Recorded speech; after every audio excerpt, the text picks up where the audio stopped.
Well, hey guys, we are coming to you in a different format today than what we usually are. We are in our brand new minivan that we bought, 2 or 3 weeks ago.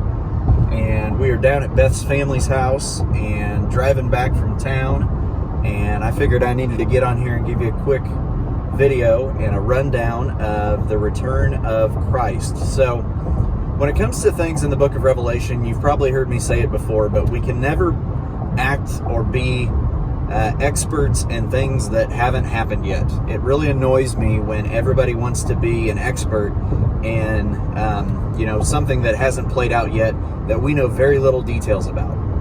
But there are some things that can give us hints about what's going to happen, and I do believe it's completely okay to have a set belief system. I just don't think we need to be, it's our way or the highway when it comes to the book of Revelation. Specifically when it comes to the return of Jesus. So for your assignment today, what we're going to be doing is just a little bit different. It's purely going to be an opinion piece. So what I would like you to do is to write a 2-paragraph synopsis on what your viewpoint is on the return of Christ. So what I'm looking for is, I want you to tell me a little bit about what you believe about the idea of a rapture.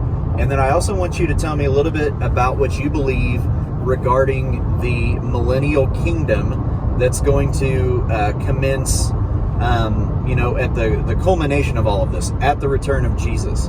Let me give you just a little bit of background on what I'm looking for as I explain kind of my own belief system on this. And I want to preface everything that I'm about to say with, I could completely be wrong in what I'm about to say. And in many ways, I hope that I am wrong. I personally do not believe in a pre-tribulation rapture.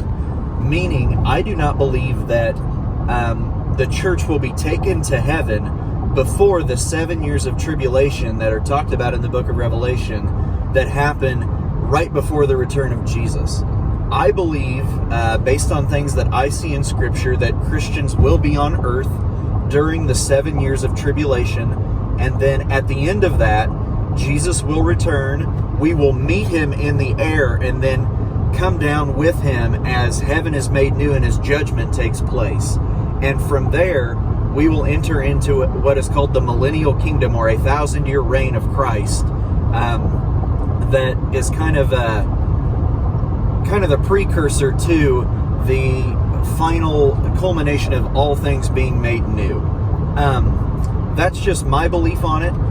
Some differing beliefs that you may hold could be a pre-tribulation rapture. I do believe that the rapture is biblical. I want to make that really clear. The language is there that the rapture is biblical. I just don't believe it happens at the beginning of the tribulation, based on the things I see in Scripture. But growing up, I did believe in a pre-tribulation rapture, that the church would be taken up at the beginning of the tribulation, and we would be spared from all of that. Maybe that's a viewpoint that you hold to.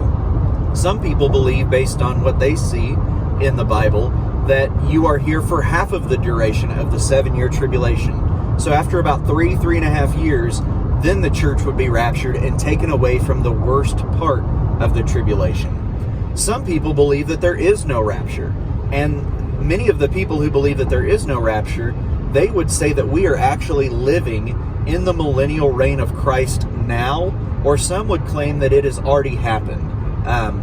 Now, I personally see some major holes with that argument. For one, if Jesus was immediately reigning after his ascension into heaven, I do believe that there was a victory won. There's no doubt about that. But I do not believe that the millennial reign of Christ is already happening or has already happened.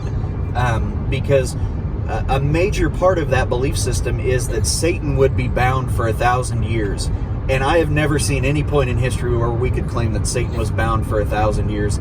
Definitely not now. So, I've given you a little bit about what I believe. I want you to give me about a 2-paragraph synopsis of what you believe. Now, it needs to be biblical in order to get your points, but we can differ in opinion on this because we can't be experts in something that hasn't taken place yet. So go ahead, get on Google Classroom if you haven't already, and do this one last assignment. And then next week, we're going to wrap everything up as we look a little bit deeper at the idea of a millennial kingdom and what that may look like. So anyways, we'll talk to you later.